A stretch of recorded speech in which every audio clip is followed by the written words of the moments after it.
नमस्कार।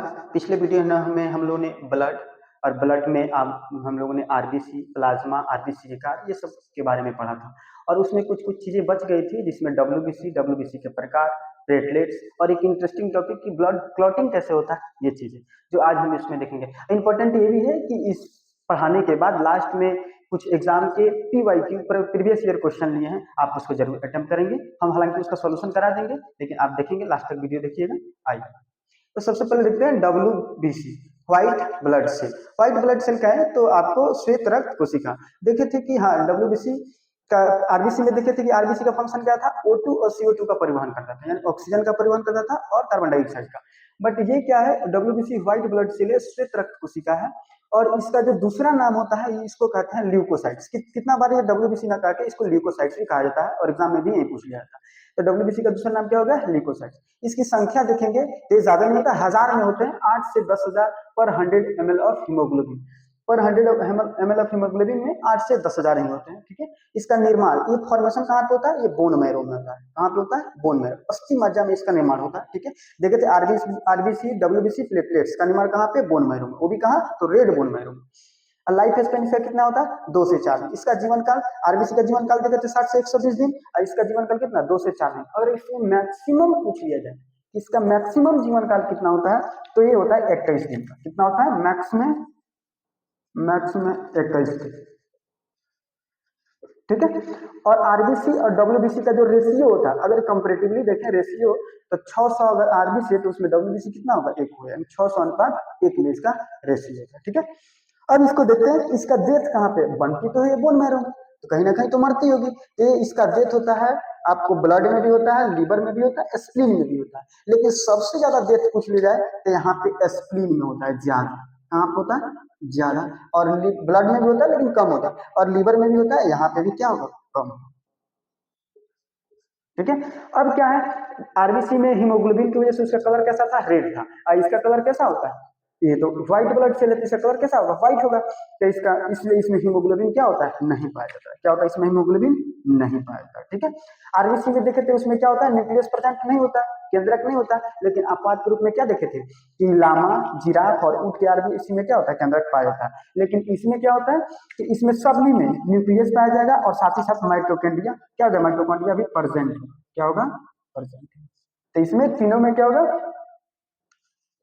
यानी इसमें न्यूक्लियस और माइटोकॉन्ड्रिया दोनों का दोनों क्या होंगे? प्रेजेंट होंगे। ठीक है, अब इसका शेप देखते हैं। इसका कोई फिक्स शेप नहीं है, बट ऐसे देखेंगे तो कह सकते हैं कि अमीबा जैसा हल्का दिखता है, तो इसका कोई फिक्स शेप नहीं है।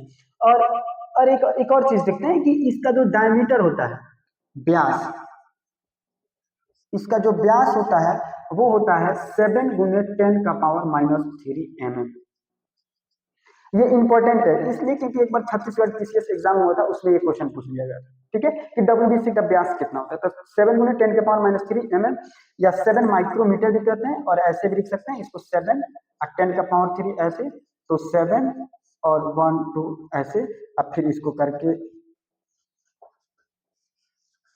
तो इसका व्यास कितना होता है? या तो 7 इंटू 10 का पावर -3 mm या 0.0007 mm।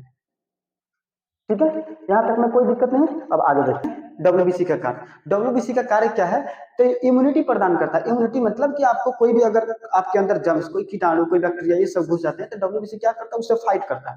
फाइट इसी को कहते हैं इम्यूनिटी, यानी रोगों से लड़ने की प्रतिरोधक क्षमता प्रदान करता है, जिससे क्या कहता है? डब्ल्यूबीसी उसको हरा देता है तो फिर हम बीमार नहीं पड़ते हैं, और वहीं अगर डब्ल्यूबीसी हार जाता है तो फिर हम क्या होते हैं? बीमार पड़ जाते हैं। इसलिए इसको क्या कहते हैं? फाइटर सेल कहते हैं, क्योंकि वो ये क्या करता है? जर्म से लड़ता है।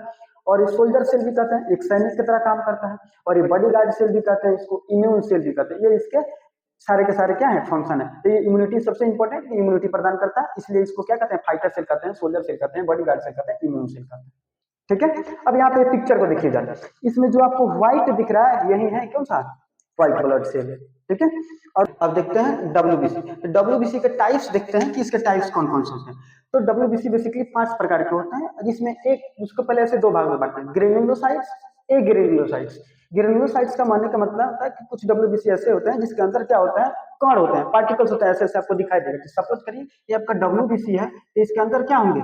ऐसे ऐसे इसके अंदर पार्टिकल्स होंगे। ये हो गया ग्रेन्युलोसाइट। ये क्या है? एग्रेन्युलोसाइट, यानी ये डब्ल्यूबीसी है तो इसके अंदर क्या कोई पार्टिकल कोई भी कण नहीं होगा। तो ये एक ग्रेनुलोसाइट्स होता है, ये ग्रेनुलोसाइट्स होता है, ठीक है। एक कणिकामय होते हैं, ये अकणिकामय होते हैं, ठीक है। तो इसके डब्ल्यूबीसी के अंदर पार्टिकल्स होते हैं, कण होते हैं, इसलिए इसको क्या कहते हैं, ग्रेनुलोसाइट कहते हैं। इसमें आते हैं आपको बेसोफिल, यूसिनोफिल और न्यूट्रोफिल्स। इसके 3 टाइप होते हैं। ग्रेनुलोसाइट्स में कौन कौन से आते हैं, बेसोफिल, यूसिनोफिल्स और न्यूट्रोफिल्स, ठीक है। और एक ग्रेनुलोसाइट्स के अंदर आता है मोनोसाइट्स और लिम्फोसाइट्स, ठीक है। तो अब ये बेसोफिल्स जो होते हैं, ये क्या है, ये तो डब्ल्यूबीसी है, ये भी डब्ल्यूबीसी, ये भी डब्ल्यूबीसी, ये भी डब्ल्यूबीसी और ये भी डब्ल्यूबीसी। अब बेसोफिल्स जो होता है ये ब्लड में सबसे कम होते हैं। ये क्या होते हैं, ये ब्लड में सबसे कम होते हैं। क्या होते हैं, यही सबसे कम होते हैं, ठीक है। और ये बेसोफिल्स है, ब्लड में सबसे कम होते हैं। और कितना होते हैं, तो इनका परसेंटेज के रूप में 0.5 से 1% के बीच होते हैं, बस, इसलिए ये सबसे कम होता है। और इसिनोफिल्स जो होते हैं, ये क्या होता है, ये ब्लड में कितने होते हैं, तो ये आपको ब्लड में मिलेंगे कितना, 1 से 4%, ठीक है। बेसोफिल्स 0.5 से 1% के बीच में होते हैं। और ये कितना होता है, 1 से 4% के बीच होता है। अब ब्लड के अंदर सबसे ज्यादा डब्ल्यूबीसी कौन सा मिलता है, तो होता है न्यूट्रोफिल्स। क्या होता है, न्यूट्रोफिल्स। तो इसको ऐसे लिख सकते हैं कि ये ब्लड में, ब्लड का या बॉडी का, ये ब्लड में सबसे ज्यादा होता है। क्या होता है, सबसे ज्यादा होते हैं, ठीक है। और ये कितना परसेंट के रूप में होते हैं, तो 60 से 65% तक ये होते हैं, ठीक है। तो बेसोफिल्स 0.5 से 1% के बीच में, ये सबसे कम होते हैं ब्लड के अंदर। यूसिनोफिल्स 1 से 4% होते हैं। और न्यूट्रोफिल्स क्या होता है, 60 से 65% होते हैं, ठीक है। अब एक ग्रेनुलोसाइट साइट्स में है, तो इसके अंदर क्या होगा, कणिका नहीं होगा, यानी पार्टिकल्स नहीं होंगे, तो ये मोनोसाइट्स और लिम्फोसाइट्स में बदलता है। अब मोनोसाइट्स होता है, ये सबसे क्या होता है, सबसे बड़ी डब्ल्यूबीसी होता है। क्या होता है, सबसे बड़ी डब्ल्यूबीसी।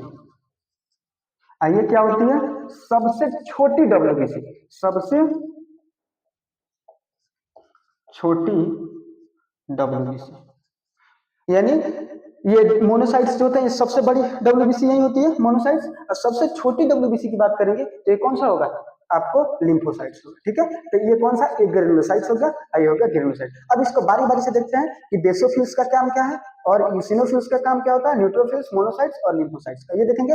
ये सब का कंक्लूजन क्या है, ये सब का काम क्या है, डब्ल्यूबीसी, ठीक है। तो पहले हम देखते हैं कि बेसोफिल्स, ठीक है। इसका पिक्चर देखिए, बेसोफिल का देख लिए। अब आप एनालाइज कर पाएंगे कि बेसोफिल कैसे होता है। अब आइए, अब बेसोफिल्स देखते हैं। तो बेसोफिल्स कितना था, 0.5 से 1% के बीच में था। अब उसमें देखे जाए पिक्चर में क्या देखे थे हम लोग, कि ये बाइलोब्ड न्यूक्लियस, यानी दो केंद्रक है, वो कैसे, लोब के रूप में, कैसे, एक ऐसे। तो इसका जो होता है, ये बाइलोब्ड न्यूक्लियस में दो केंद्रक के रूप में होता है, ठीक है। और ये दो केमिकल्स निकालते हैं। बेसोफिल्स क्या होता है, दो केमिकल्स निकालते हैं, एक को कहता है हिस्टामिन और एक हिपेरिन। तो पूछता है हिस्टामिन और हिपेरिन केमिकल्स कौन निकालते हैं, तो बेसोफिल्स निकालते हैं, ठीक है। तो हिस्टामिन और हिपेरिन। अब आपको पता है कि अगर शरीर के अंदर ब्लड दौड़ रहा है, तो किसकी वजह से है, जो ब्लड शरीर के अंदर नहीं जमता है, वो किसकी वजह से, हिपेरिन की वजह से। ये क्या करता है, हिपेरिन रक्त को थक्का नहीं जमने देता है शरीर के अंदर, ठीक है। तो इसको लिख सकते हैं, ये रक्त का थक्का नहीं जमने देता है,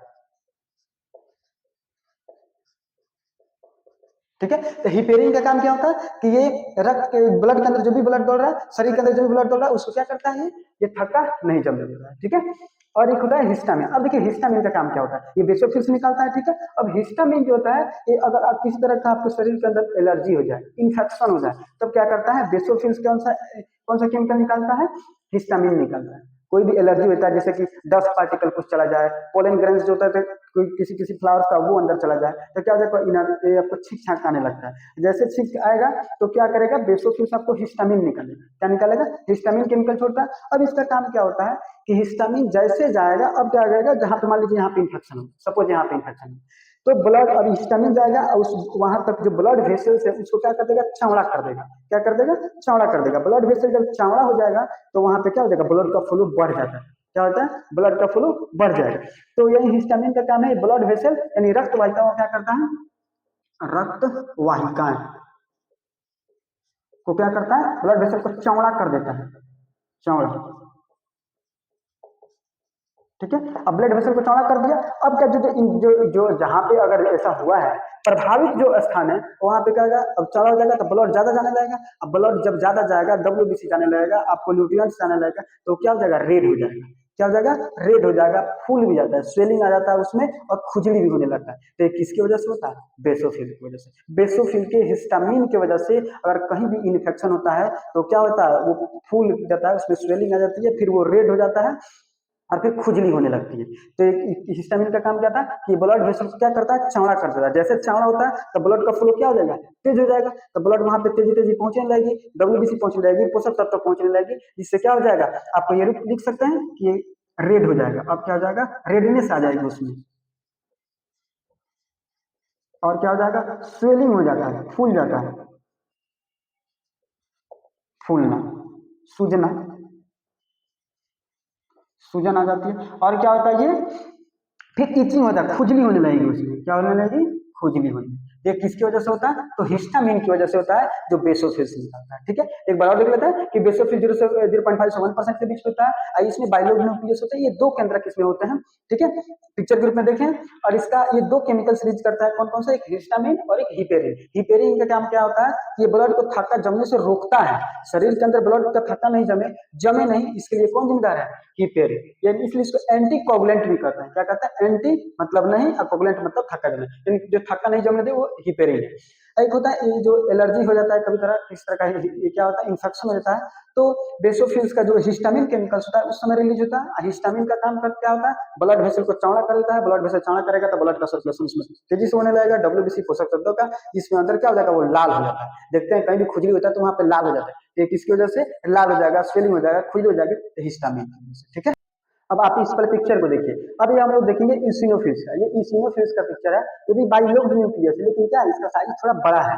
यानी इसे बेसोफिल में भी बाइलोग न्यूक्लियस था, लेकिन उसका साइज थोड़ा छोटा था। ये क्या है, बेसोफिल्स है, सॉरी, ये कौन सा, इसिनोफिल्स है, जिससे क्या, इसका भी बाइलोग न्यूक्लियस है, यानी दो केंद्रक है, लेकिन ये बड़े। इसिनोफिल्स 1 से 4% में होता है। ठीक है, और इसमें बिग साइज के बाइलोग न्यूक्लियस होते हैं, बड़े बड़े आकार के होते हैं। अभी हमने बेसोफिल्स में क्या देखा कि बाइलोग न्यूक्लियस होते हैं, लेकिन थोड़ा छोटा साइज के होते हैं। ठीक है, और ये पैरासाइट से रक्षा करता है, परजीवी जो भी होते हैं उससे ये बचाता है, कौन, यूसिनोफिल्स। ठीक है, अब ये एलर्जी को नियंत्रित करता है। अभी आप देखिए कि एलर्जी इन्फेक्शन होता है तो वहां पे क्या होता है, रेड हो जाता है, स्वेलिंग हो जाता है, वो किसकी वजह से होता है, हिस्टामिन की वजह से होता है। हिस्टामिन केमिकल की वजह से, जो कौन निकालता है, बेसोफिल्स निकालता है। ठीक है, अब इसिनोफिल्स क्या करता है, एलर्जी जब होता है तो उसको कंट्रोल करके रखता है, कि ज्यादा भी नहीं हो और बहुत कम भी नहीं है, और वहीं जब इसके कंट्रोल से बाहर हो जाता है वहीं एलर्जी ज्यादा हो जाता है, तो कंट्रोल भी करता है। इसिनोफिल्स को हम कह सकते हैं, अब याद रखने के लिए कह सकते हैं कि इसिनोफिल्स पैरासाइट पे काम पर, पैरासाइट से रक्षा करता है, और एलर्जी को नियंत्रित करता है, और अस्थमा में भी क्या करता है, ये हेल्प करता है। ठीक है, दमा जो होता है उसमें भी ये हेल्प करता है, दमा। ठीक है, और उसी तरह जो बेसोफिल्स देखें तो बेसोफिल्स को भी ऐसे याद रख सकते हैं, बेसोफिल तो भी ऐसे याद रखते हैं कि किसमें किसमें, तो ये हिस्टामिन निकालता है, हिस्टामिन। अब प्लस क्या निकालता है, हिपेरिन। अब प्लस किस पे काम कर रहा था, एलर्जी। तो शॉर्ट के रूप में ऐसे भी याद रख सकते हैं। ठीक है, कि बेसोफिल्स का क्या होता है, हिस्टामिन, हिपेरिन और एलर्जी। यानी हिस्टामिन और हिपेरिन को निकलता है, बेसोफिल्स निकलता है, और एलर्जी को क्या करता है, एलर्जी इन्फेक्शन होता है उस समय ये बेसोफिल्स हिस्टामिन निकलता है। इसिनोफिल्स क्या होता है, पैरासाइट पे काम करता है, एलर्जी को कंट्रोल करता है, और अस्थमा में भी ये हेल्पफुल होता है। ठीक है, तो वहां पे इसिनोफिल्स देख लिए। अब आइए देखते हैं न्यूट्रोफिल्स। न्यूट्रोफिल्स देखे थे, ये 60 से 65% होता है। कितना होता है, 60 से 65 में होता है। मोर देन 2 न्यूक्लियस, इसमें 2 से अधिक न्यूक्लियस होते हैं। न्यूट्रोफिल्स में क्या होते हैं, 2 से अधिक न्यूक्लियस होते हैं। ये सब हम किसका टाइप पढ़ रहे हैं, डब्ल्यूबीसी का पढ़ रहे हैं। बेसोफिल्स देख लिए हम लोग, इसिनोफिल्स देख लिए, अब हम लोग देख रहे हैं न्यूट्रोफिल्स। ठीक है, और न्यूट्रोफिल्स में मोर देन 2 से अधिक केंद्रक होते हैं। इसको कहते हैं फर्स्ट लाइन ऑफ डिफेंस, पहली रक्षा पट्टी। कोई भी अगर जर्म हमारे शरीर के अंदर आता है तो सबसे पहले जो डब्ल्यूबीसी एक्टिव होकर उससे लड़ाई करता है, ये कौन सा होता है, न्यूट्रोफिल्स होता है। इसलिए इसको फर्स्ट लाइन ऑफ डिफेंस, पहली रक्षा पंक्ति कहते हैं। क्या कहते हैं, फर्स्ट लाइन ऑफ डिफेंस कहते हैं। ठीक है, क्योंकि जैसे ही जर्म हमारे शरीर के अंदर प्रवेश करता है तो सबसे पहले एक्टिव कौन होता है, न्यूट्रोफिल्स होता है। डब्ल्यूबीसी के कौन सा एक्टिव होता है, न्यूट्रोफिल्स होता है। ठीक है, और ये क्या होता है, ये बैक्टीरिया को घेर कर निकल जाता है। अब ये क्या करता है, बैक्टीरिया पे काम करता है। जैसे अंदर आपको बैक्टीरिया आएगा तो बैक्टीरिया आएगा, उसको क्या करेगा, चारों तरफ घेरेगा और उसको क्या कर देगा, निगल जाएगा, उसको भक्षण कर जाएगा। इसी प्रोसेस को कहते हैं हम लोग फेगोसाइटोसिस। ये बैक्टीरिया घर का निकल जाता है, इस प्रोसेस को क्या कहते हैं, फेगोसाइटोसिस। फेगोसाइटोसिस, भक्षण करना, क्या होता है, भक्षण करना। तो ये बैक्टीरिया को घेर लेता है और उसको खा जाता है, इसलिए इसको क्या कहते हैं, फेगोसाइटोसिस कहते हैं।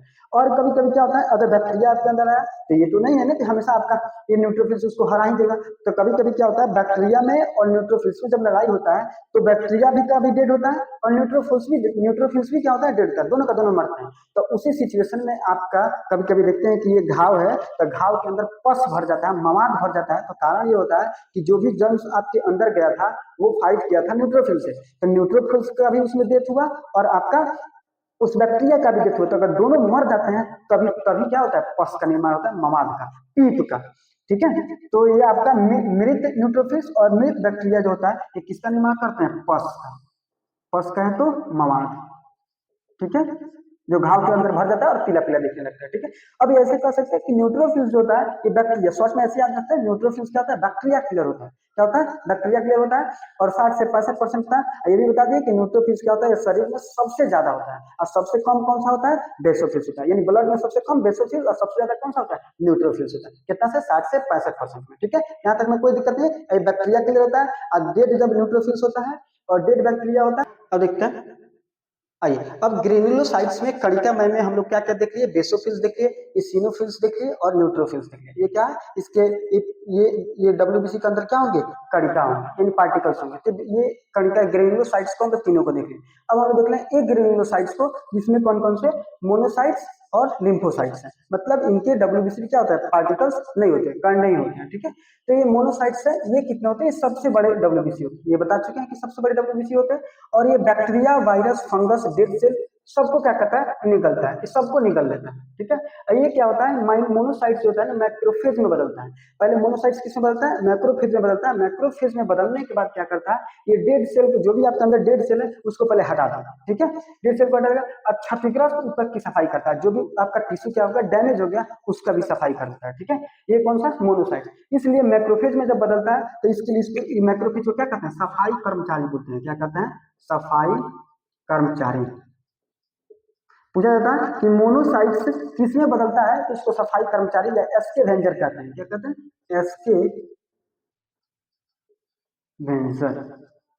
ठीक है, एसके वेंजर कहते हैं। ठीक है, तो जब मोनोसाइट्स माइक्रोफेज में बदलता है तो डेड सेल को हटा देता है और क्षतिग्रस्त ऊतक की सफाई करता है, इसलिए माइक्रोफेज को क्या कहते हैं, सफाई कर्मचारी कहते हैं। क्या कहते हैं, सफाई कर्मचारी कहते हैं। ये सबसे बड़ी डब्ल्यूबीसी होती है। ठीक है, यहाँ तक में कोई दिक्कत नहीं। अब इसका एक टाइप एक और बच गया, लिम्फोसाइट। ठीक है, लिम्फोसाइट्स के बाद हम लोग ब्लड प्लेटलेट्स देखेंगे, फिर ब्लड क्लॉटिंग देखेंगे। आइए, अब हम लोग देख रहे थे कि एक ग्रेन्युलोसाइट्स में क्या क्या था, मोनोसाइट्स था और लिम्फोसाइट्स था। ठीक है, अब लिम्फोसाइट्स में दो टाइप होते हैं, एक होता है बी लिम्फोसाइट्स जिसको बी सेल भी कहते हैं, और एक होता है टी लिम्फोसाइट्स। ये काफी इंपॉर्टेंट है और इससे काफी क्वेश्चन बनाया जाता है। ठीक है, लिम्फोसाइट्स है, तो लिम्फोसाइट्स का, और ये बी लिम्फोसाइट्स और ये टी लिम्फोसाइट्स होते हैं। ठीक है, तो जो बी लिम्फोसाइट्स होते हैं, बी सेल जिसको कहते हैं, इसका निर्माण होता है बोन मैरो में। कहाँ पे होता है, बोन मैरो में, अस्थि मज्जा में। लेकिन बन तो जाती है बोन मैरो में, लेकिन जब मेच्योर होती है, परिपक्व, जब आदमी क्या होता है कि आदमी भी समय के साथ मेच्योर होता है, तो उसी तरह जब ये तो बच्चा ये बोन मैरो में जाके बन गई, लेकिन मेरी मेच्योर जो होती है, परिपक्व होती है, वो कहाँ होती है, वो भी बोने मैरो में होती है। ठीक है, लेकिन इसका निर्माण बोन मैरो, लेकिन ये मेच्योर होने के लिए थाइमस ग्लैंड के पास चली जाती है। किसके पास चली जाती है, थाइमस ग्लैंड। तो टी लिम्फोसाइट्स कहाँ पे मेच्योर होती है, थाइमस ग्लैंड में होती है, यानी यहाँ पे बनती भी है, कुछ कुछ मेच्योर भी होती है यहाँ पे थाइमस ग्लैंड में। और बी लिम्फोसाइट्स का काम क्या है, एंटीबॉडी बनाता है। एंटीबॉडी मतलब कि अगर कोई भी आपके अंदर जर्म्स घुस जाए तो उससे लड़ने की क्षमता, तो ये कौन बनाता है, बी लिम्फोसाइट, यानी बैक्टीरिया और वायरस के विरुद्ध। किसके किसके विरुद्ध, बैक्टीरिया और वायरस, वायरस के विरुद्ध। ठीक है, तो ये क्या बनता है, एंटीबॉडी बनाता है। कौन सा, बी लिम्फोसाइट, यानी एंटीबॉडी कौन बनाता है, बी लिम्फोसाइट्स बनाता है। अब ये देखते हैं, ये कैंसर कोशिकाओं को नष्ट करता है। टी लिम्फो, अगर मान लीजिए कोई कैंसर सेल आ गया तो ये क्या होता है, टी लिम्फोसाइट्स होगा, उसको जाके क्या करेगा, उसको नष्ट करेगा। और इम्यूनोलॉजिकल मेमोरी, रोगों की याददाश्त दिलाता है और संक्रमित कोशिकाओं को पहचान करना। अगर कोई भी इन्फेक्टेड सेल आ गया उसको भी कौन नष्ट करता है, कोई इन्फेक्टेड सेल आ गया तो टी लिम्फोसाइट। और इम्यूनोलॉजिकल मेमोरी क्या होता है, अगर मान लीजिए कि किसी कोई भी डिजीज से पहले आप क्या करते हैं, उसका वैक्सीनेशन ले लेते हैं, टीकाकरण करवा लेते हैं। तो जो आप टीकाकरण करवाते हैं, यानी वो डिजीज आपको फ्यूचर में नहीं हो तो क्या करता है, ये टी लिम्फोसाइट्स क्या करता है, एक रोगों की याददाश्त के रूप में अपने आप को पहचान करके रखता है। अच्छा, ये रोग का हमारे पास क्षमता आ गया है, अब ये रोग कभी भी हमारे अंदर आएगा हम उससे लड़ सकते हैं। तो यही होता है इम्यूनोलॉजिकल मेमोरी, तो वो टी लिम्फोसाइट्स देता है। कौन देता है? T lymphocytes. कि कोई भी रोग आ जाएगा तो पता लगा, अच्छा इसका तो हम तो पहले से करके बैठे हैं, तैयारी करके बैठे हैं, तो ये तो उससे लड़ने में क्या होता है, सक्षम होता है। HIV एड्स जो होता है तो उससे भी क्या होता है, टी लिम्फोसाइट एक्टिव होता है, उसको नहीं होने देता है। और वही टी लिम्फोसाइट आपका जब वीक पड़ जाएगा, आपका HIV एड्स होगा, तो उसमें क्या होता है, WBC की संख्या कम होने लगती है। क्या होने लगती है? WBC की संख्या कम होने लगती है। ठीक है, अब एक होता है कि लिम्फोसाइट, अगर मान लीजिए कि WBC की संख्या अगर क्या हो जाए कि घट जाए, क्या हो जाए, WBC की संख्या अगर जब घट जाती है तो एक जो बीमारी होती है उसको कहते हैं ल्यूकोपेनिया। ल्यूकोपेनिया। अब ल्यूकोपेनिया में क्या होगा, आपका इम्यूनिटी लो कम हो जाएगा। इम्यूनिटी लो कम हो जाएगा यानी कहीं भी जाएगा, थोड़ा भी इन्फेक्शन होगा तो आप बीमार पड़ जाएगा, क्योंकि आपके अंदर जड़ से लड़ने की क्षमता ही खत्म हो। तो जब WBC की संख्या घट जाती है तो उस बीमारी को क्या कहते हैं, ल्यूकोपेनिया कहते हैं, यानी इम्यूनिटी लो हो जाता है। क्या होता है? इम्यूनिटी लो हो जाता है। ठीक है, और दूसरा होता है कि अगर WBC बढ़ जाए, WBC की संख्या अगर क्या हो जाए, बहुत ज्यादा बढ़ जाए, तो वो जो होता है वो होता है ल्यूकेमिया। क्या होता है? ल्यूकेमिया। ल्यूकेमिया। ल्यूकेमिया क्या होता है? तो ये होता है एक तरह का ब्लड कैंसर होता है। क्या होता है? ब्लड कैंसर होता है। ब्लड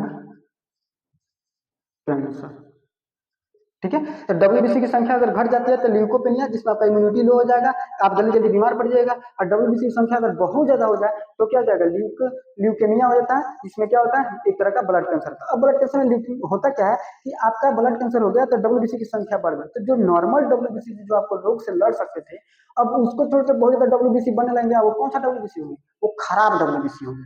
और जब बोन मैरो में WBC बहुत ज्यादा बनेंगे, बोन मैरो में RBC भी बनता है, WBC बनता है, प्लेटलेट्स भी बनता है। जब बहुत ज्यादा WBC बनने लगेगा, RBC की संख्या भी कम हो जाएगी, प्लेटलेट्स की भी संख्या भी कम हो जाएगी। तो प्लेटलेट्स और RBC की संख्या कम हो जाएगी तो खून क्या हो जाएगा, ब्लड क्या हो जाएगा, पतला हो जाएगा। क्या हो जाएगा? पतला हो जाएगा, तो ब्लड क्लॉटिंग होगा ही नहीं। तो ये ब्लड कैंसर में क्या, ल्यूकेमिया में क्या होता है, तो ब्लड कैंसर होता है तो RBC की संख्या भी घट जाती है और प्लेटलेट्स की संख्या घट जाती है। प्लेटलेट्स क्या, रक्त का थक्का जगाने में बहुत इंपॉर्टेंट रोल अदा करता है। चलिए, ब्लड कैंसर में क्या हो जाएगा, RBC की संख्या क्या हो जाएगी, घट जाएगी, और प्लेटलेट्स के भी। ठीक है, तो ये दोनों की संख्या घट जाए, क्योंकि WBC ज्यादा बन रहा है, और भी WBC ज्यादा बन रहा है तो अच्छा वाला बन रहा है, खराब वाला बन रहा है, तो जो नॉर्मल WBC उसकी संख्या भी घट जाएगी। ठीक है, तो ये होता है आपका ब्लड कैंसर। ठीक है, तो हम लोगों ने एग्रेनुलोसाइट्स के अंदर मोनोसाइट्स को देखा और लिम्फोसाइट्स के अंदर लिम्फोसाइट्स को देखा। ठीक है, यहाँ तक में कोई दिक्कत नहीं है। और ग्रेनुलोसाइट्स में कणिका के अंतर्गत हम लोग बेसोफिल, इसिनोफिल और न्यूट्रोफिल्स को बहुत अच्छे से देखा। आप उसको अच्छे से रिविजन कर लेंगे और इसको भी करेंगे। ठीक है, अब देखते हैं कि आगे, अब एक इंपॉर्टेंट बच गया और क्या, प्लेटलेट्स। ठीक है, प्लेटलेट्स देखते हैं। प्लेटलेट्स में क्या है कि प्लेटलेट्स का दूसरा नाम क्या है, थ्रोम्बोसाइट्स है। प्लेटलेट्स का दूसरा नाम क्या है, थ्रोम्बो। थ्रोम्बो का मतलब होता है क्लॉटिंग। क्या होता है? क्लॉट, माने जब थक्का बनना, ये क्लॉट मतलब थक्का। और साइट्स का मतलब होता है सेल। क्या होता है? सेल, यानी ये थक्का जमाने वाला सेल है। क्लॉट का मतलब थक्का। ठीक है, थक्का और सेल। तो दूसरा नाम क्या है इसका, प्लेटलेट्स का थ्रोम्बोसाइट्स होता है। इसकी संख्या देखें तो 4.5 लाख होती है 100 ml ऑफ हीमोग्लोबिन में। कितना होती है? 4.5 लाख। लेकिन मिनिमम 1.5 लाख से कम नहीं होना चाहिए। 1.5 लाख से कम होता है तो फिर दिक्कत हो जाती है। ठीक है, तो मिनिमम कितना होना चाहिए? 1.5 लाख होना चाहिए। ठीक है, और इसका निर्माण कहाँ पे होता है? इसका भी बोन मैरो में। तो RBC, WBC और प्लेटलेट्स दोनों का निर्माण बोन मैरो में। कौन सा bone marrow? Red bone marrow. ठीक है, लाइफ स्पेन इसका जीवन काल देखिए 7 से 10 दिन का इसका जीवन काल होता है। और शेप देखेंगे तो इसका कोई फिक्स शेप नहीं है। पिक्चर में आप देखे थे कैसे था, लेकिन वो फिक्स शेप नहीं था। इसका कार्य क्या है, तो ब्लड क्लॉटिंग करता है, रक्त का थक्का जमाने में हेल्प करता है। ठीक है, और इसका डेथ जो होता है ये कहाँ कहाँ पे होता है, ब्लड में भी होता है, लीवर में भी होता है और स्प्लीन में भी होता है। ठीक है, अब वही बात है कि स्प्लीन में ज्यादा होगा, लीवर में कम होगा, और ब्लड में भी कम होगा। ठीक है, तो इसका यहाँ पे डेथ होता है। अब हम लोग देख लिए कि आपको ये ग्रेनुलोसाइट्स के अंदर मोनोसाइट्स और लिम्फोसाइट्स देखे। लिम्फोसाइट्स में हम लोगों ने बी लिम्फोसाइट्स देखा, टी लिम्फोसाइट्स देखा। अगर आपसे सिंपल ये पूछा जाए कि लिम्फोसाइट्स का निर्माण कहाँ पे होता है तो आप क्या बताएंगे? लिम्फोसाइट्स में बी लिम्फोसाइट्स का निर्माण कहाँ पे हो रहा था? बोन मैरो में, अमेच्योर बोन मैरो में। और टी लिम्फोसाइट्स का निर्माण कहाँ पे हो रहा था? बोन मैरो में। अमेच्योर कहाँ पे होता है? थाइमस में, थाइमस ग्लैंड में। तो आपसे सिंपल अगर लिम्फोसाइट्स के बारे में पूछा जाए कि लिम्फोसाइट्स का निर्माण कहाँ पे होता है, तो आपको क्या बताना है कि लिम्फोसाइट्स का निर्माण आपको बोन मैरो में भी होता है, और कहाँ पे होता है? थाइमस ग्लैंड में भी होता है, और कभी कभी प्लीहा भी होता है। ठीक है, तो उसको लिख ही देते हैं कि लिम्फोसाइट्स का नाम ऐसे पूरा मिला के बोल दे, लिम्फोसाइट्स। ठीक है, तो लिम्फोसाइट्स का निर्माण कहाँ पे होता है, तो आप देखे थे जो बी लिम्फोसाइट्स का निर्माण कहाँ हो रहा था, बोन मैरो में। कहाँ पे, बोन मैरो में। और टी लिम्फोसाइट्स का निर्माण कहाँ होता है, बोन मैरो में। और थाइमस ग्लैंड में भी होता है, लेकिन वहाँ पे मैच्योर होता है, लेकिन वहां भी निर्माण होता है। ये दूसरा एक देंगे थाइमस में, थाइमस ग्लैंड में। ठीक है, और थोड़ा थोड़ा स्प्लीन में भी होता है, प्लीहा में भी इसका होता है। तो यहाँ पे लिम्फोसाइट्स है। और लिम्फोसाइट्स में जो देखे थे हम लोग, तो बी लिम्फोसाइट और टी लिम्फोसाइट। अब लिम्फोसाइट में तीन पीछे बता दिए। अब प्लेटलेट में देख लिया कि इसका दूसरा नाम थ्रोम्बोसाइट्स। संख्या में 4.5 लाख होता है, 100 लेवल मिनिमम इतना होना चाहिए। Bone marrow minima, life span 7 से 10 दिन। सिर्फ इरेगुलर कार्य इसका क्या था, फंक्शन क्या होता है, ब्लड क्लॉटिंग का। और डेथ क्या होता है, ब्लड लिवर एस्पिरिन। अब देखते हैं कि प्लेटलेट्स क्या होता है, कि कम हो जाता है तो क्या होता है, और अधिक हो जाता है तो क्या होता है। ब्लड प्लेटलेट्स, अगर ब्लड प्लेटलेट्स यानी रक्त बिंबाणु अगर क्या हो जाए, इंक्रीज हो जाए, मतलब डिक्रीज देखते हैं, डिक्रीज हो जाए। अगर ब्लड में प्लेटलेट्स क्या हो जाए, डिक्रीज हो जाए, तो क्या होगा, अगर ब्लड में प्लेटलेट्स है ही नहीं तो ब्लड का क्लॉटिंग होगा ही नहीं। तो डिक्रीज हो जाएगा तो ब्लड क्लॉटिंग नहीं होगा, ब्लड क्लॉटिंग, रक्त का थक्का नहीं जमेगा। ठीक है, अगर वही देखते हैं कि अब क्या हो जाए, ब्लड प्लेटलेट्स इंक्रीज कर जाए। ठीक है, इंक्रीज कर जाए, क्या कर जाए, इंक्रीज। अगर इंक्रीज कर जाए ब्लड प्लेट्स, अब बताइए प्लेटलेट्स क्या है, ब्लड में बहुत ज्यादा बढ़ गया तो क्या हो जाएगा, तो ये शरीर के अंदर ही क्या हो जाएगा, रक्त का थाका जम जाएगा। तो उस समय हिपेरिन होता है, वो काम करना बंद कर देता है। तो बहुत ज्यादा प्लेटलेट्स हो जाएगा तो ब्लड कैसा हो जाएगा, गाढ़ा हो जाएगा, बिल्कुल कैसा हो जाएगा, गाढ़ा। तो इस समय क्या हो जाएगा, ये तो इसको इसी को कहते हैं थ्रोम्बोसिस। ठीक है, तो ब्लड में प्लेटलेट्स जब बहुत ज्यादा बढ़ जाता है तो उसको कहते हैं थ्रोम्बोसिस। क्या कहते हैं, थ्रोम्बोसिस।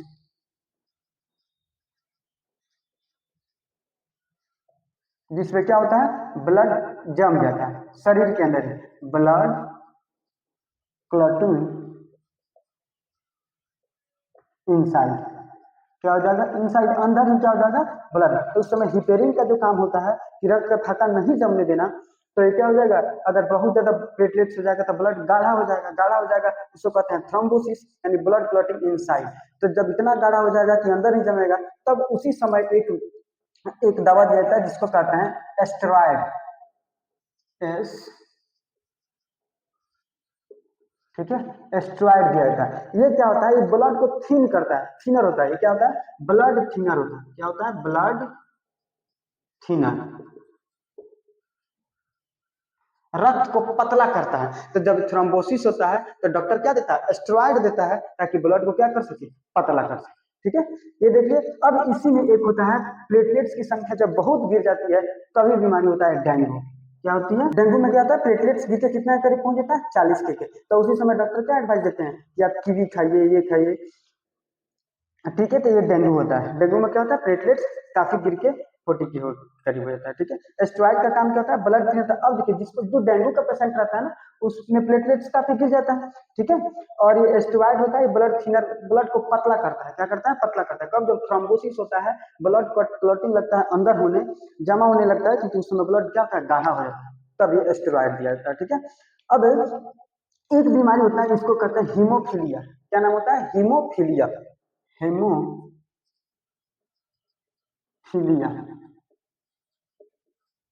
क्या कहते हैं, हिंदी में ऐसा ही लिखते हैं, हीमोफीलिया। हीमोफीलिया में क्या होता है कि इसमें ब्लड जब जब क्या हो जाएगा, ब्लड कहीं भी अगर चोट लगता है तो ब्लीडिंग जो होता है, इसमें रक्त का थक्का जमता ही नहीं। क्या होता है, इसमें ब्लड क्लॉटिंग नहीं होता है, ब्लड क्लॉटिंग नहीं होता। क्या होता है, ब्लड क्लॉटिंग नहीं होता। और ये, इस बीमारी को क्या कहते हैं, रॉयल डिजीज भी कहते हैं, क्योंकि सबसे पहले यह महारानी विक्टोरिया को हुआ था, इसलिए इसको क्या कहते हैं, इसको रॉयल डिजीज कहते हैं, रॉयल डिजीज, रॉयल डिजीज। यानी ये महारानी विक्टोरिया को हुआ था। किनको हुआ था, विक्टोरिया। ठीक है। तो इसलिए इसको क्या कहता है, राजघराने की बीमारी कहते हैं हीमोफीलिया। ये कैसा बीमारी होता है, ये जेनेटिक बीमारी है, अनुवांशिक बीमारी होती है, जो हेरिडिटरी होती है, पेरेंट्स से क्या होती है, बच्चों में आती है। ठीक है, तो ये भी लिख देते हैं कि अनुवांशिक,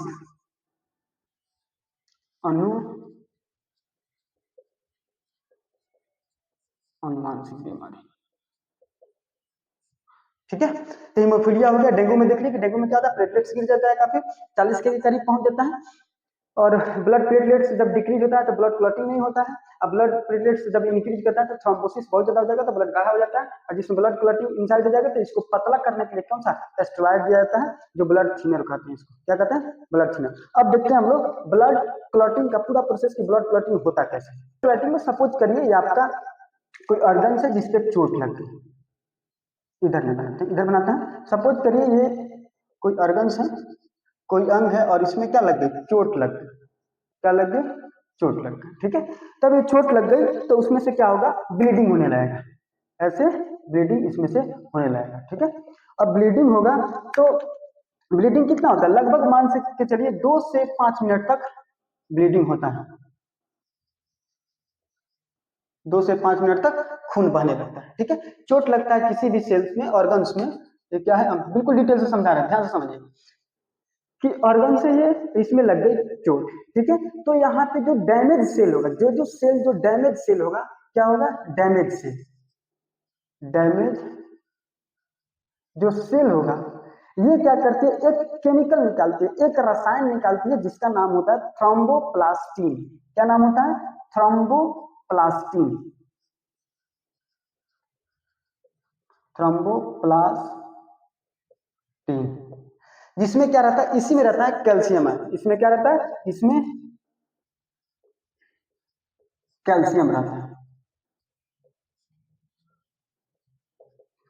ठीक है, तो कोई भी अगर जो ऑर्गन्स में अगर जो कोई भी अगर जो सेलें वहां पे अगर ऑर्गन्स में चोट लगता है तो 2 से 5 मिनट तक ब्लीडिंग होता है, उसके बाद देखते हैं कि जम जाता है, ब्लड क्लॉटिंग होता है। तो कैसे होता है तो ये देखते हैं कि जो भी डैमेज सेल हो जाती है वो एक केमिकल निकालती है, जिसका नाम क्या होता है, थ्रोम्बोप्लास्टिन। ठीक है, थ्रोम्बोप्लास्टिन में क्या रहता है, कैल्शियम रहता है। अब ब्लड क्लॉटिंग के लिए 3 रिएक्शन होता है, पहला देखते हैं। पहला ये होता है कि प्रोथ्रोम्बिन जो होते हैं, प्रोथ्रोम्बिन, प्रोथ्रोम्बिन क्या था, एक प्रोटीन था। प्रोथ्रोम्बिन, थ्रोम्बिन और फाइब्रिनोजिन कौन था, प्लाज्मा में पाया जाने वाला प्रोटीन था, जो ब्लड क्लॉटिंग में क्या करता था, हेल्प करता था। ये पीछे हम लोग पढ़ चुके हैं। तो प्रोथ्रोम्बिन को थ्रोम्बिन में बदलता है कौन, ये थ्रोम्बोप्लास्टिन। ठीक है, तो प्रोथ्रोम्बिन को थ्रोम्बिन में बदलता है थ्रोम्बोप्लास्टिन। कौन बदलता है, तो थ्रोम्बोप्लास्टिन,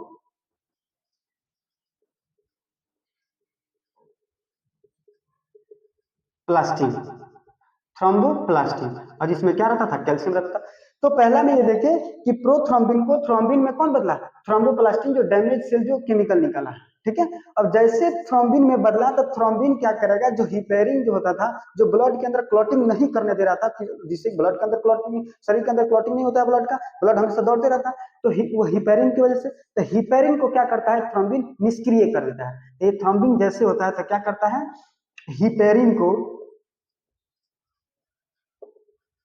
निष्क्रिय करता है, हिपेरिन को डीएक्टिवेट कर देता है, निष्क्रिय लिख देते हैं, निष्क्रिय करता है, कर देता है। ठीक है, तो जैसे थ्रोम्बिन बना तो क्या करता है, हिपेरिन को डीएक्टिवेट कर देता है। ठीक है, अब हिपेरिन का काम खत्म हुआ, तो अब ये इसके चाह के भी अब ब्लड ये चाहे कि नहीं हम नहीं जमने देंगे, तो अब ये नहीं होगा। अब क्या करता है, दूसरा रिएक्शन में फाइब्रिनोजेन, फाइब्रिनोजेन, अब क्या था, फाइब्रिनोजेन को फाइब्रिन में, किसमें, फाइब्रिन में, थ्रोम्बोप्लास्टिन क्या किया, प्रोथ्रोम्बिन को थ्रोम्बिन में बदल दिया। अब फाइब्रिनोजेन जो होता है ना, फाइब्रिनोजेन को फाइब्रिन में बदलता है कौन, थ्रोम्बिन बदल देता है। कौन बदल देता है, थ्रोम्बिन, थ्रोम्बिन बदल देता है। तो अब तो देख लीजिए, प्रोथ्रोम्बिन को थ्रोम्बिन में बदल दिया थ्रोम्बोप्लास्टिन, जो कि क्या होता है, डैमेज से निकला था। और जैसे थ्रोम्बिन में बदलेगा तो थ्रोम्बिन क्या करेगा, जो ब्लड क्लॉटिंग के लिए जो फाइब्रिनोजेन था, उसको थ्रोम्बिन क्या कर देगा, फाइब्रिन में बदल देगा। और एक एंजाइम यहाँ पे हेल्प करता है, उस एंजाइम का नाम है पेप्सिन। कौन सा होता है, पेप्सिन, पेप्सिन एंजाइम। कौन सा एंजाइम होता है? पेप्सिन एंजाइम जो होता है, जो प्रोटीन, पेप्सिन एंजाइम क्या होता है? प्रोटीन के पाचन में हेल्प करता है। तो फाइब्रिनोजेन को फाइब्रिन में बदलता है, यही थ्रोम्बिन, और यही थ्रोम्बिन हिपेरिन को भी डीएक्टिवेट कर दिया, फाइब्रिनोजेन को फाइब्रिन में बदल दिया, और किस एंजाइम की हेल्प से? पेप्सिन की हेल्प से। ठीक है, अब जैसे ही फाइब्रिन में बदल गया, अभी इसका मतलब होता है फाइबर, एक तरह का रेशा। ठीक है, यानी अब एक रेशे के रूप में एक क्या हो जाएगा? जाल के रूप में बिछ जाएगा, मेष, जाल के रूप में। किस रूप में?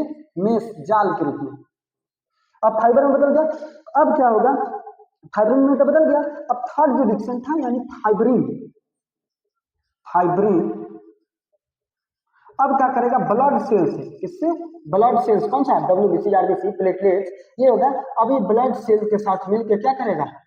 ब्लड क्लॉट करने देगा,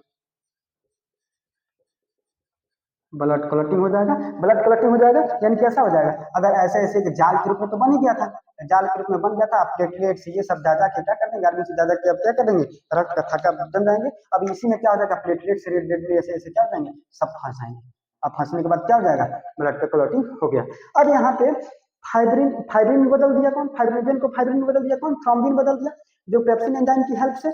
ठीक है, अब फाइब्रिन जो होता है ना, ब्लड सेल से रिएक्शन करके ब्लड क्लॉटिंग में, और यहीं पे वो विटामिन हेल्प करता है, जिसको कहते हैं विटामिन के। तो यहीं पे वो विटामिन के जो होता है ब्लड क्लॉटिंग में हेल्प करता है। अभी तक हम बस रटते हैं कि विटामिन के जो होता है ब्लड क्लॉटिंग में हेल्प करता है, लेकिन कहाँ पे करता है? ये देखिए, विटामिन, कौन सा? विटामिन के।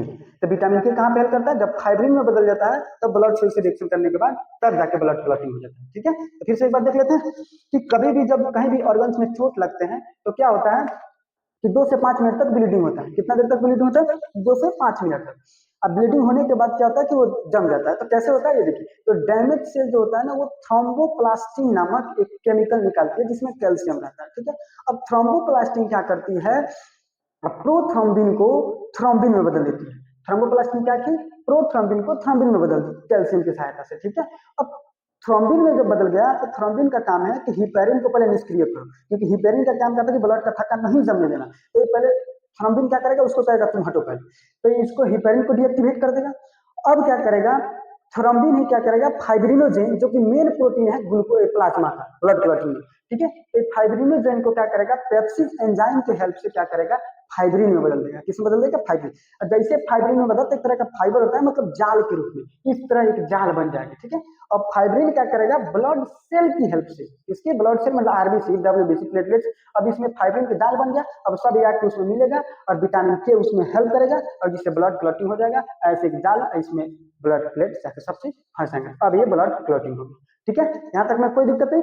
अब देखते हैं कि ये ब्लड क्लॉटिंग हो गया। अब लास्ट में बोले थे कि इंपॉर्टेंट पीवाईक्यू क्वेश्चन करेंगे। अब आइए इंपॉर्टेंट जो पीवाईक्यू क्वेश्चन है, तो प्रीवियस ईयर में पूछा गया, इसे देख लेते हैं कि आप लोग इस टॉपिक को कितना अच्छे से समझे हैं। आइए क्वेश्चन करके पता चलेगा। पहला क्वेश्चन देखिए, अब पहला क्वेश्चन देखिए, कह रहा है रक्त को थक्का जमाने में फाइब्रिनोजेन को फाइब्रिन में कौन बदलता है? अभी तो पढ़े कि रक्त को थक्का जमाने में फाइब्रिनोजेन को फाइब्रिन में बदलने वाला एंजाइम कौन सा है? तो एंजाइम कौन सा था? पेप्सिन। कौन सा एंजाइम है? पेप्सिन। तो इसका आंसर कौन सा हो जाएगा? ए हो जाएगा। कौन सा हो जाएगा? ए हो जाएगा। कोई दिक्कत नहीं है। ठीक, दूसरा क्वेश्चन है। दूसरा क्वेश्चन देखिए, कह रहा है हृदय को रक्त का संभरण करने वाली धमनियां कहलाती है। अब बताइए, इससे पिछले वीडियो में हम बताए थे हार्ट के बारे में कि हार्ट को भी क्या था? हार्ट को जिंदा रहने के लिए उसको क्या चाहिए? ब्लड चाहिए, कुछ न्यूट्रिएंट्स चाहिए, जो कि कौन देता था? कोरोनरी आर्टरी देती है। कोरोनरी आर्टरी मतलब हृदय धमनियां कर देती है। ठीक है, तो संभरण मतलब उसको जीने खाने के लिए, ये सब चीज करने के लिए कौन देती है? कोरोनरी आर्टरी देती है। कौन देती है? Coronary artery. यानी इसका आंसर कौन सा हो जाएगा? हृदय धमनियां। तीसरा क्वेश्चन देखिए, कह रहा है कि डब्ल्यूबीसी की संख्या अगर बहुत अधिक हो जाए तो कौन सी बीमारी होती है? ठीक है, कहने का मतलब इसका ही है। तो क्या, तो डब्ल्यूबीसी की संख्या जब कम होती है तो ल्यूकोपेनिया, जिसमें इम्यूनिटी लो हो जाता है, कोई भी बीमारी आएगा हरा के चल जाएगा, आप तुरंत बीमार हो जाएगा। और वहीं क्या करें, डब्ल्यूबीसी की संख्या जब बढ़ जाती है तो क्या होता है? ल्यूकेमिया। ल्यूकेमिया मतलब ब्लड कैंसर। ब्लड कैंसर का मतलब डब्ल्यूबीसी की संख्या बहुत अधिक बढ़ जाना। डब्ल्यूबीसी की संख्या बहुत अधिक बढ़ जाएगी तो नेचुरली क्या स्वाभाविक है कि आरबीसी प्लेटलेट्स की संख्या घट जाएगी, और डब्ल्यूबीसी की संख्या, जो अच्छे वाले डब्ल्यूबीसी वो तो कम ही है, तो खराब वाले डब्ल्यूबीसी की संख्या क्या जाएगी? बढ़ जाएगी। इसका आंसर कौन सा हो जाएगा? कि ल्यूकेमिया। ठीक है, अगला क्वेश्चन देखिए, रुधिर के प्लाज्मा में किसके द्वारा एंटीबॉडी निर्मित किया जाता है? अब बताइए, एंटीबॉडी किसके द्वारा बनाया जाता है?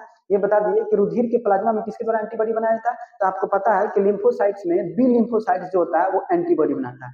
ठीक है, और ठीक है, सीधे, बट इसमें तो बी और टी तो दिया नहीं उतना डिटेल से, सीधे कह रहा है कि कौन सा, तो इसमें ऑप्शन में कौन सा है, लिम्फोसाइट्स है। कौन है, लिम्फोसाइट। तो एंटीबॉडी कौन बनाता है, बी लिम्फोसाइट्स, या बी लिम्फोसाइट नहीं है तो सीधे क्या कहेंगे, लिम्फोसाइट कहेंगे। ठीक है, कोई दिक्कत नहीं है। अगला क्वेश्चन देखिए, उसके शरीर में किस अंग में लिम्फोसाइट्स का निर्माण होता है, लिम्फोसाइट्स का निर्माण पूछ रहा है। अब बताइए लिम्फोसाइट्स कहाँ कहाँ बनता है, लिम्फोसाइट्स का निर्माण कहाँ पे होता है, तो हम बताए थे लिम्फोसाइट्स का निर्माण कहाँ पे होता है, बोन मैरो में। कहाँ पे होता है, बोन मैरो में। अब बी लिम्फोसाइट्स का निर्माण कहाँ होता है, बोन में। मैच्योर कहाँ, बोन में। टी लिम्फोसाइट्स का निर्माण कहाँ पे, बोन मैरो में। मैच्योर कहाँ पे होती है, थाइमस ग्लैंड में होती है।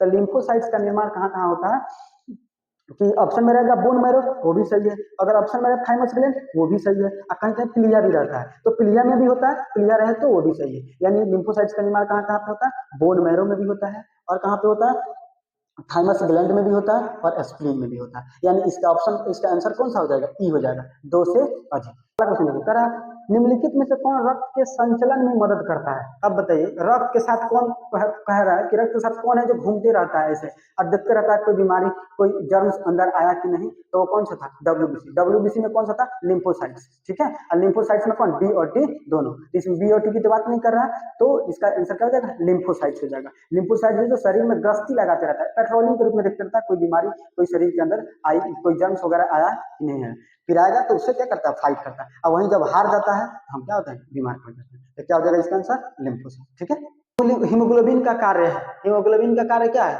O2 और CO2 का परिवहन करना। ठीक है, कह रहा कि ये O2 का परिवहन करता है, बात तो सही है कि O2 का परिवहन करता है। और दूसरा कि अगर हीमोग्लोबिन के बारे में बात करें तो कौन कौन सा, ये तो O2 का परिवहन करता है और CO2 दोनों का परिवहन करता है।